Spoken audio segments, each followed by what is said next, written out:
Okay, so be live on YouTube. All right, I forgot to push a particular button. So like I said, I was raised in the 1980s, okay? And if you, like me, were raised in the 1980s, hang on a minute, boom. Chances are you watched a whole bunch of TV. And I mean a bunch of the televisions, okay? We're talking Give Me a Break, Who's the Boss, He-Man, She-Ra, G.I. Joe, just all the stuff that essentially parents in the 80s sat us down in front of the TV and said, "This is your friend now. These are your friends." Uh, I'm kidding. I'm kidding. My family was actually out working most of the time, and we couldn't afford babysitters. Heck, most of you guys can't afford babysitters today. It literally is like um, a job that pays more than minimum wage, but out of the direct pockets of people. So it's a thing. It really is a thing. Oh, I've got low latency. Meh.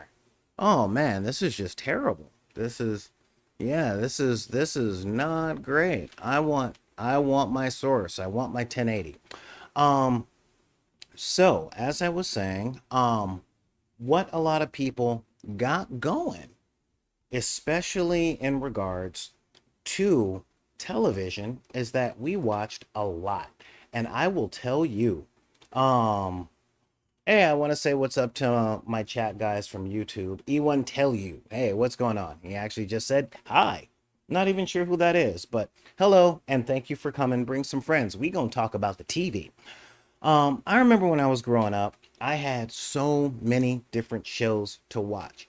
Um, during the day, I had all the cartoons that a lot of people who are complaining right now had.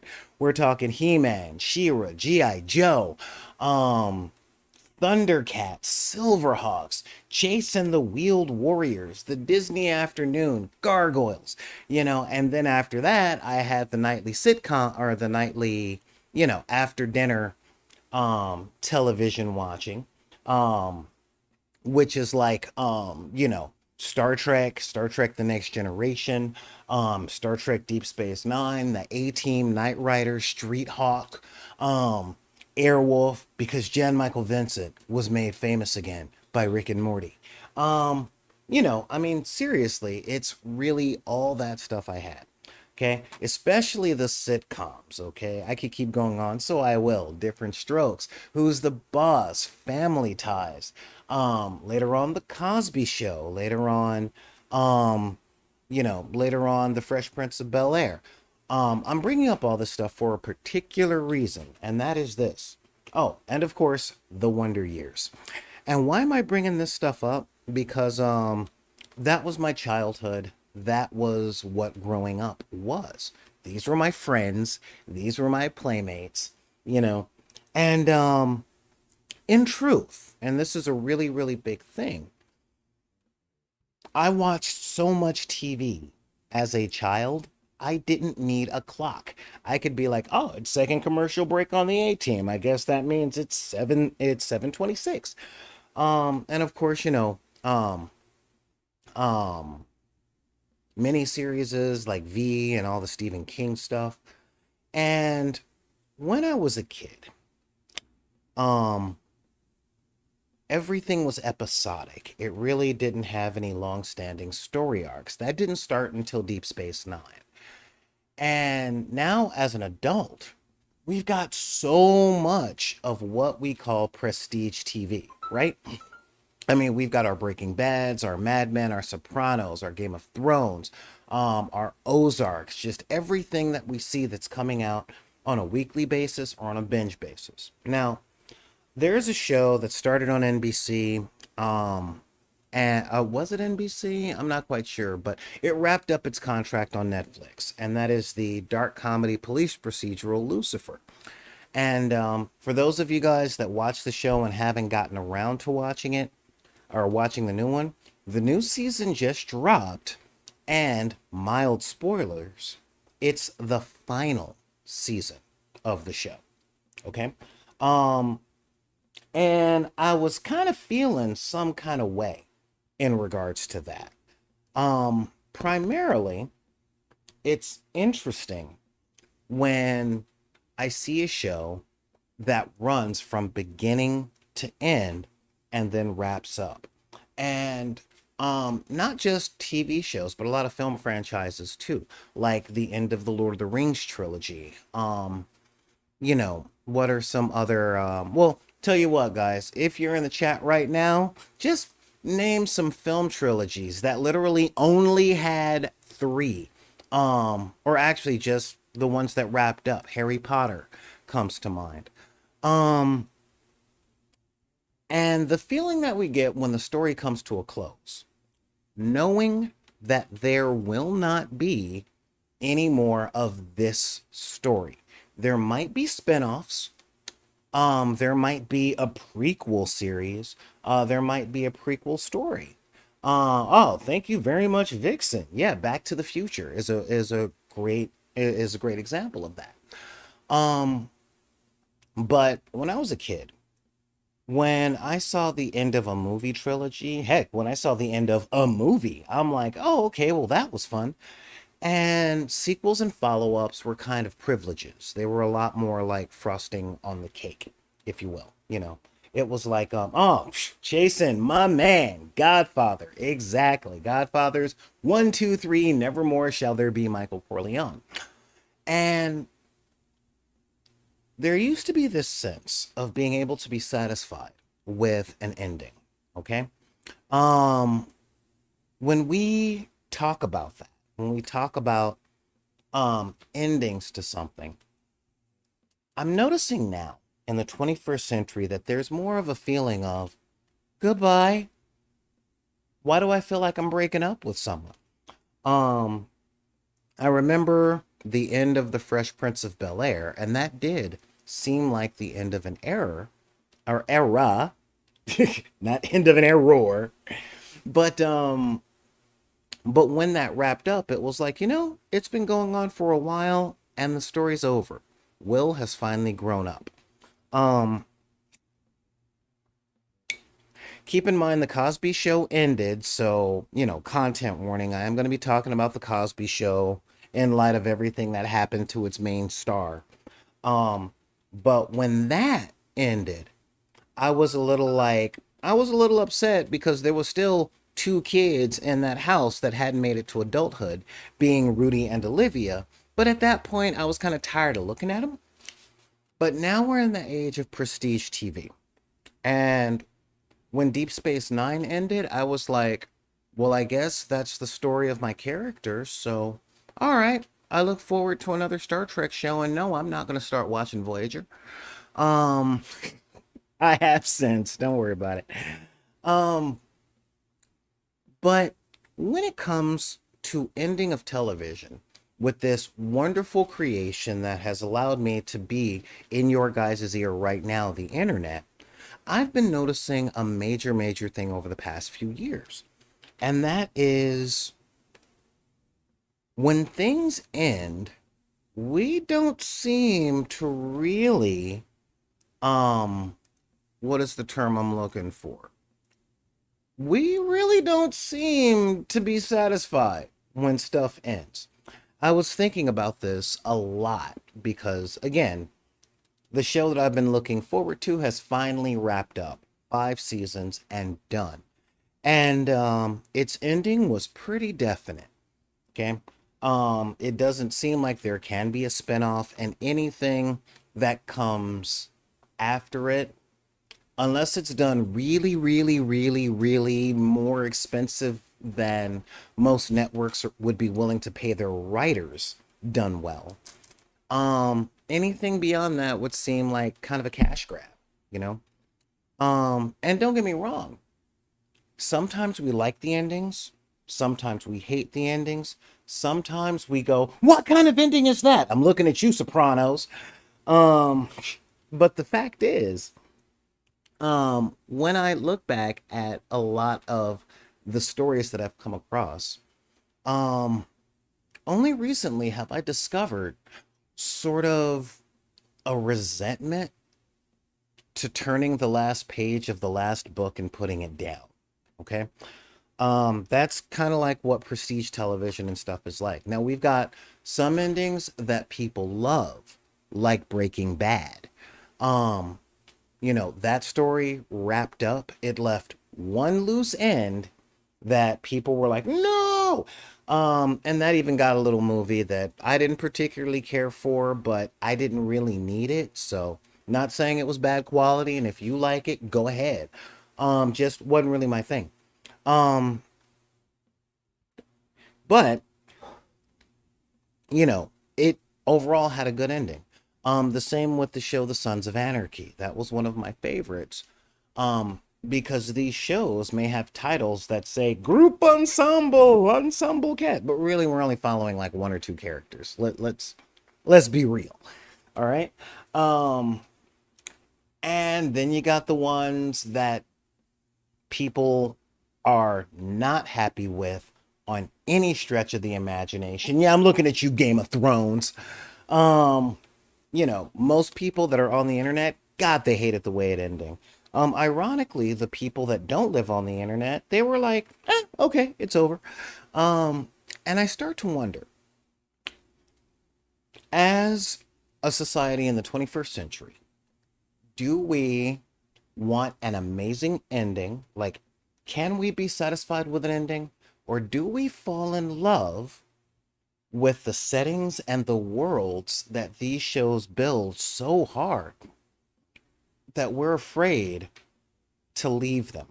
In the sense of, if the show is done, we can't spend any more time in that world. Okay, like Game of Thrones is finished, but couldn't we have like another show that was set in Bravos and see what life is over there? Or what's going on in Valeria? Or Vixen brings up when Three's Company ended. It went on to people texting me in the middle of this. Hang on, people. Okay, good. Oh, isn't that nice? Um, yeah, business thing. Um, but we had Three's a Crowd, which followed the further examples or the further adventures of Jack Tripper, played by John Ritter, as he opened his own restaurant. I told you I watched a lot of TV in the 80s. Um, but when when a lot of shows end, we seem to be like, no, come back. This was my home. These are my friends.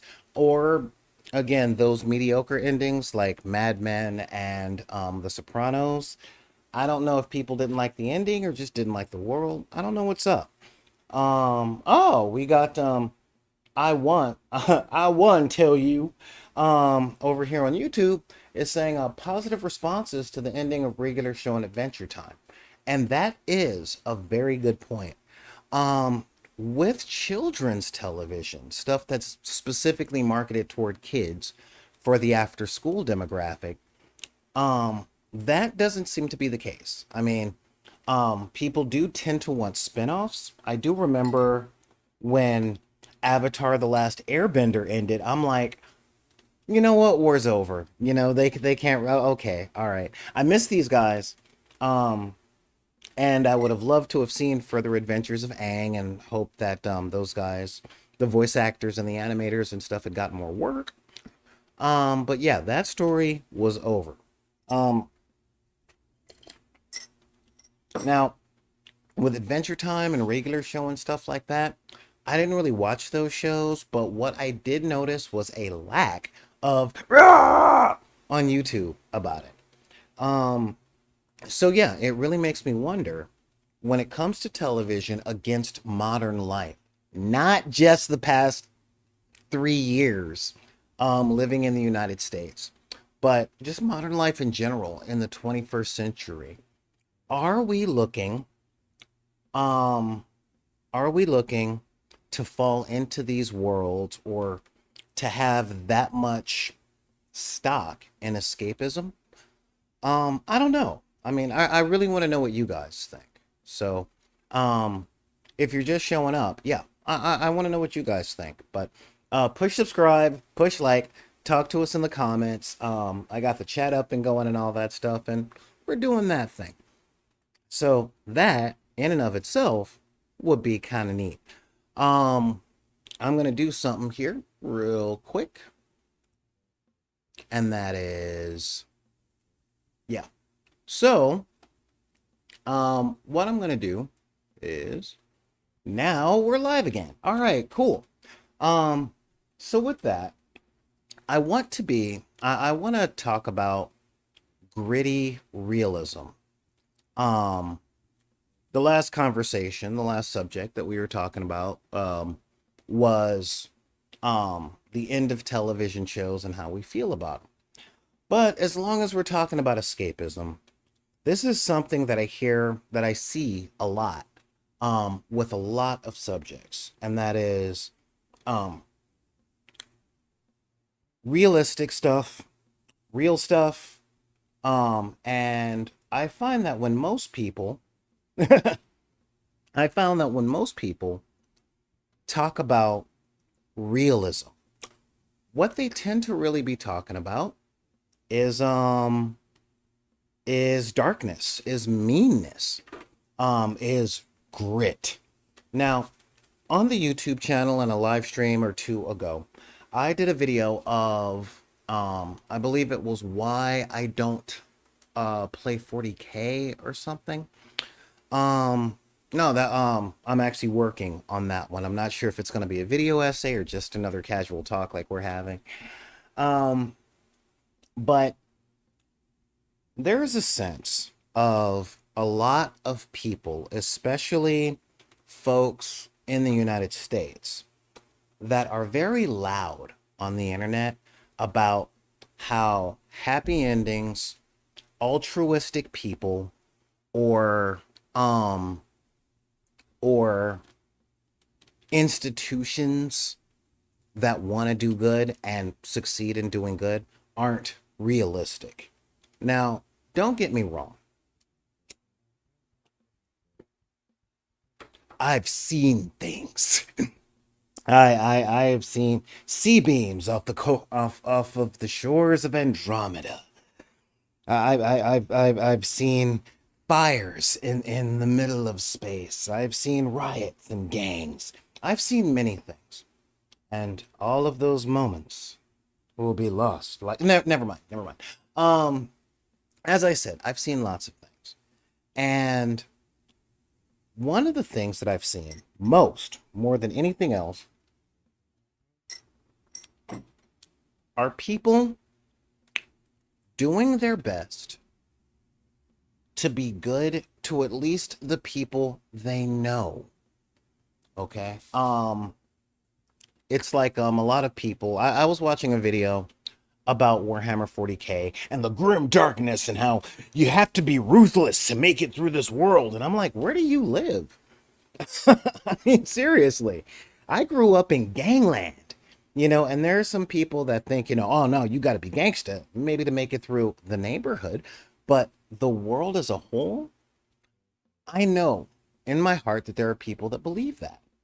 However, I don't think the majority of people believe that you have to be ruthless, and I don't want to say ugly or horrifying, but I don't believe that people in the world believe that the only way to make it through the world is to be cruel. But when we watch TV shows, we talk about gritty realism. Anybody with that much power won't stay good. Urgh. And there's a good part of me that says, you might not stay good, but I often think about the little power that I have, being a person on the internet with a platform, and what messages I want to put out. How will what I say influence people? When I'm hiring people for work, I think about the types of people that I want to hire. Who do I want to give a chance to? Who can I afford to give a chance to? It's not simple. It's not simple. It's not binary.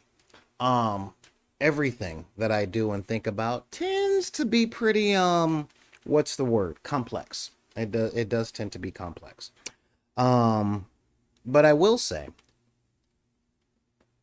that when When people talk about gritty realism, I start to wonder if they're thinking about cruelty, violence, or something to excuse what they would like to do in their hearts and are ashamed of it. Now, don't get me wrong, okay? Do not get me wrong. I watch a lot of horrible stuff when I watch TV. When I watch movies, I love my favorite genre of film is drama. Okay. Second favorite, horror, but absolute favorite is drama. I like the stories about people in conflict with their own hearts. Um, and I'm talking crime drama, space drama, supernatural drama. Um, if there's not a whole lot of jokes, a lot of seriousness and serious consequences, I love it. I am all in, dude, all in. Um, However, I get what people want realism for, like the amazingly low body count in TV dramas like House, you know. Um, but at the same time, and this is where I have a challenge, okay? Um, there are a lot of negative consequences for a lot of stuff that happens on TV or in movies or in storytelling. But I have to ask the question, do people want a reflection of the life that they live? Um, do they want, I guess you can say, assurance of their ideology and beliefs? Or do they want an example of possibility? And when I put those three up, I'm asking majoritively, what do people want more?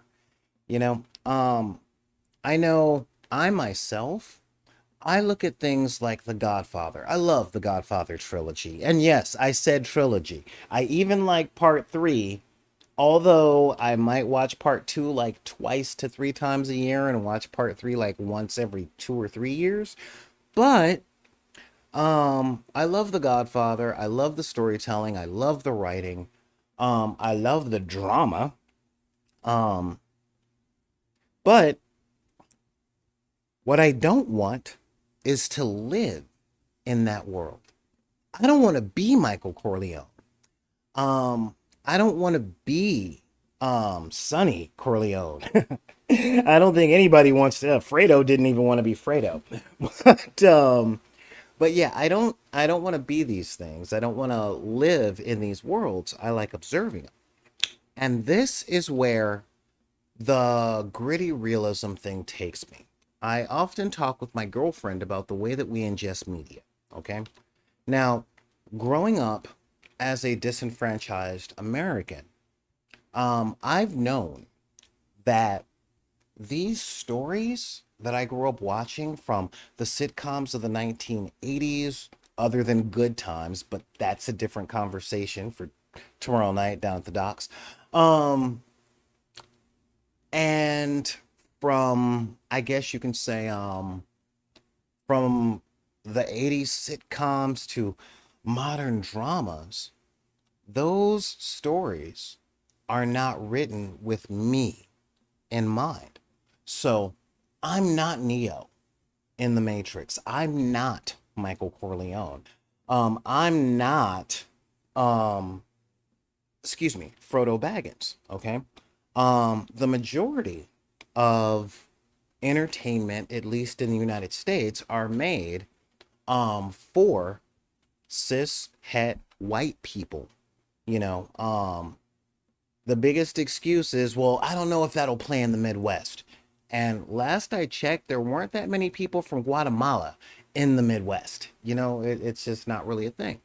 So, since this stuff has never been made for me to superimpose myself into these situations, I've always viewed these entertaining things from the distance of behind the fourth wall.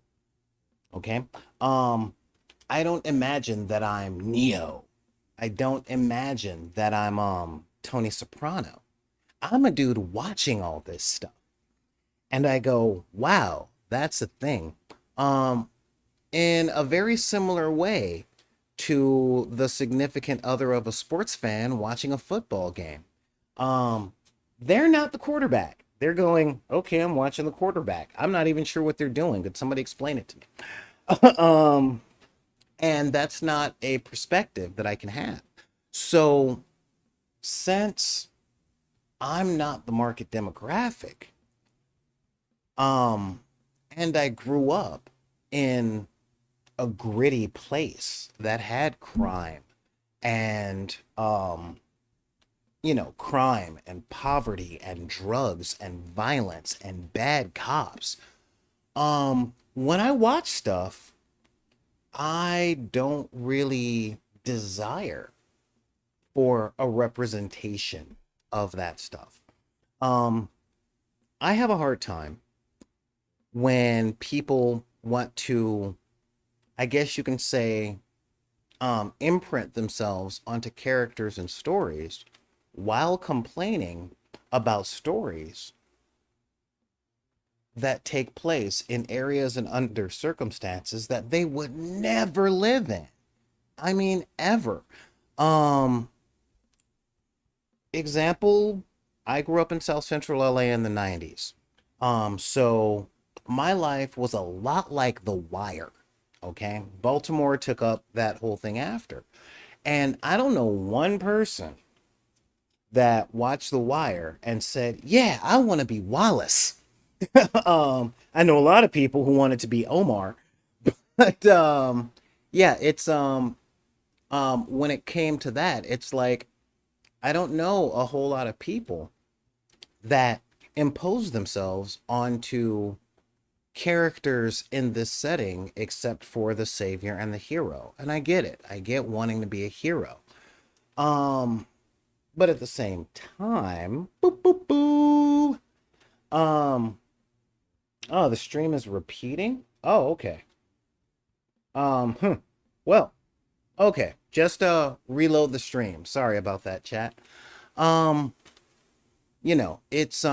it's really one of those things where the angry half of me is going, look, man, you guys are talking about ghetto or apocalyptic, either LARPing or tourism. And I suppose because one of the shows that was on when I was growing up was the lifestyles of the rich and famous, which is, the prelude to reality television.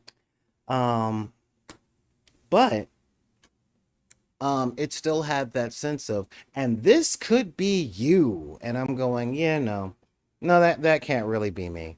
And if I had the money for that, I wouldn't spend it on that stuff. I actually want a fully operational Gundam that I can fly into space, but that's just me. I'm kidding. I'm kidding. I don't want a Gundam I can fly into space. I want a TARDIS. Um, but yeah, when it really comes to that, I look at this and I had to ask myself the question of gritty realism, given how much post-apocalyptic and zombie type media that has been flooding the airwaves for the past 15 years.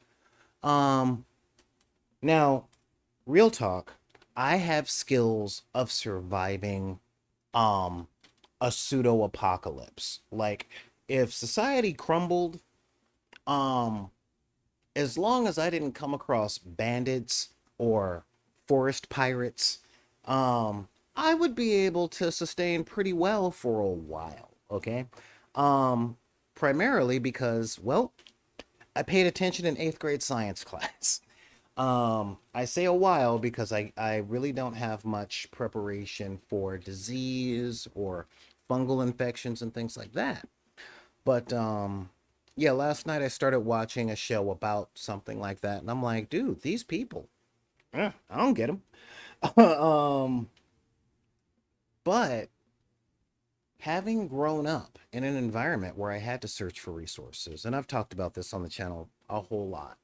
Um, Coming from a family that had to learn to hunt and fish and do all of that redneck stuff as a means of survival, i.e., you eat what you catch. Um, since we live in the 21st century with satellites and all that other stuff, I would just imagine that the places that people would want to imprint on or superimpose themselves on would be the things that are awesome, the things that have hope, the Star Trek futures, the Orville futures, the places where it's like, you know what? These are nice people doing nice stuff. Oh, a bad guy's in. I wonder if we can change his heart. Now I know I'm starting to sound like a bloody Care Bear. Mm. But one of the things that I really enjoyed watching, really enjoyed, was the TV show Steven Universe. Okay. Because all in all, it was filled with either normal-ish or happy people, and then a sci-fi adventure would happen, and the whole plot would be to stop the danger and make everyone happy again. Now I know that that's not realistic, okay? Um, but when I think about, say, being an Amazon warehouse employee, you know, I just figure it would be nice if people came home to something that was like, hey, this is hope. One of the things that really stuck out to me was the episode of The Simpsons. Yes, I know The Simpsons did everything first, all right? The Simpsons piled a bunch of animals on a boat. Um, where Homer got his dream job at the bowling alley and all that stuff, but then Marge was pregnant with Maggie, and he goes back to work to take care of his family that's gotten larger. And that particular show ended on a great shot of like, remember why you do this, and it was very cool. Um, but all in all, the show is about a relatively happy family. Dysfunctional, but a fun dysfunctional family. Um, I don't know. Let's see the chat here. We got the chat saying maybe a grass is greener sort of effect. Yeah, I get that. Especially like, yeah, during the Great Depression, there was a lot of musical theater about life being great, and that was when The Great Gatsby was written about that lavish lifestyle and all that old sport. But yeah, I actually start to wonder. Um, People right now are kind of obsessed with gritty realism. And I tend to ask myself the question, is it because they don't want the idea, or are they afraid to hope? Okay, because I get it. I get it. It's like that Hawkeye scene from Endgame. No, no, don't give me hope. Don't give me hope. My family was turned to dust. Um, I this is something that has been on my mind for decades, okay? Because I've been on both sides of the thought and the argument, okay? I used to think that might made right and no one used might for right. I used to hate Superman because, you know, I thought he had it way too easy. I mean, what are the chances that the only orphan from a dying planet manages to escape the explosion and land in the middle of middle America and get adopted by the two best parents in the multiverse? I'm like, I didn't know my father that well. Daddy, where'd you go? What was your name, Jonathan? Because mine's Show ain't Clark. Um, but simultaneously, I start to want, so I get that. And I get that I was angry at my life and angry at the lot that it seemed I'd been able to carve out for myself. But now I'm older. And I'm like, if I can't imagine the possibility of something better, I could never work toward that. You know, when I was growing up, and for a lot of you guys out there in the inner city and in a lot of rural places, the idea of having a life that's bigger than where you came from is something that's poo-pooed on a lot, you know. And when I say that, please, if you live in a suburb or something, please don't take offense to this, okay? But in a lot of places that don't have a lot of money, the idea of becoming a doctor is like a far-fetched possibility, if not to the person that thinks they might want to be a doctor, but to everyone around them. Okay, their family, their friends, um, a lot of the times their teachers and their administrators. Um, I remember growing up when I said I wanted to be some sort of research scientist and I really like physics, there I got all the time, what you gonna be? Astronaut? And I'm like, well, thanks, counselor. I should just, go get that kind of thing. But yeah. So, all right, yeah, the chat is bringing up a question, during times of abundance, maybe we like fantasies of hardship. Or possibly, and this is one of the things, this is the only theory that I've had coming to mind, is that we're over the hump. Okay. I have a lot of friends who are millennials. And by that I mean they're younger than me. And they grew up in the golden age um of the economy, the newest golden age. They had nice houses, they went on vacation, they took road trips. Most of them had two parents that worked, but those parents had the weekends off. Um, and by the time they'd hit 25, 30, they couldn't afford to buy a house. They couldn't afford a new car off the lot.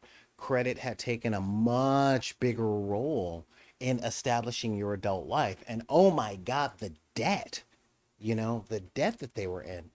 And there's a lot of people that already feel like they failed, like, oh my God, this is terrible.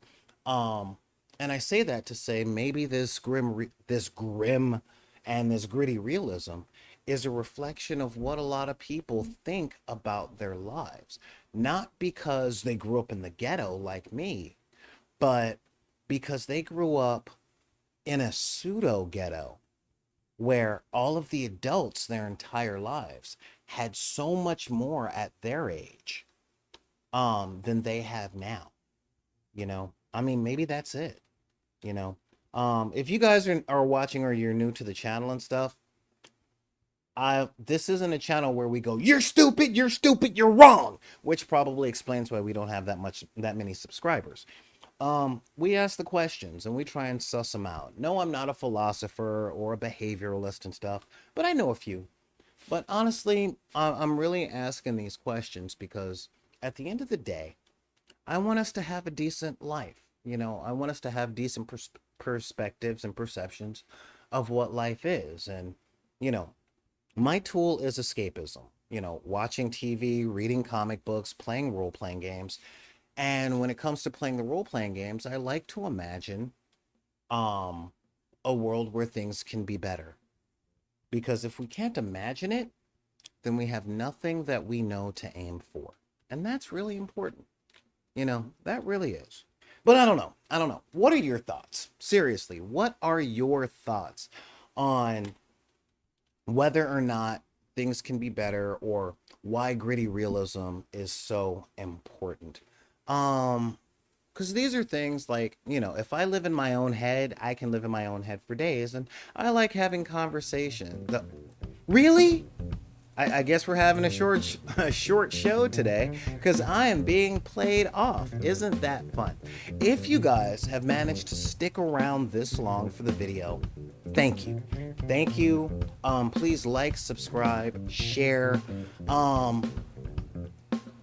Honestly, the only people I don't welcome into our chat and into our conversations are people who push hate speech or want to use their First Amendment to take away our right to have a conversation. Okay, and yeah, that's really where it comes from. So thank you. Push the like. If you don't like what I have to say, push the dislike. That's fine for me. Or subscribe.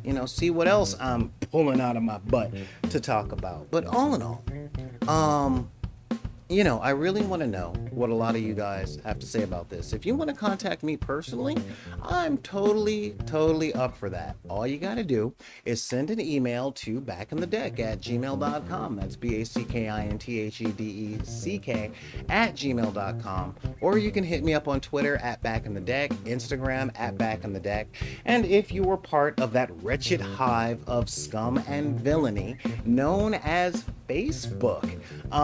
Join the group Deckers on the Book. This is where we talk about the games we're playing, the games we're running, the stuff we're watching, the stuff that we're making, and all that jazz. Now, if you really want to help us out and help us keep the doors open, I would really appreciate that. So how could you guys do that? Well, that's really easy. All you have to do is head over to patreon.com slash bid_p, and for as little as $1 a month, you guys can help us keep these doors open. And if you got, we got a lot of different things, from miniatures to keychains to dice rollers to wearable masks, because I am a great big nerd, and I know I'm not alone in that particular arena. So come on and join us in all that jazz. I want to give a major shout out to my people in the chat, Clever Little Vixen. Who else do we got in here?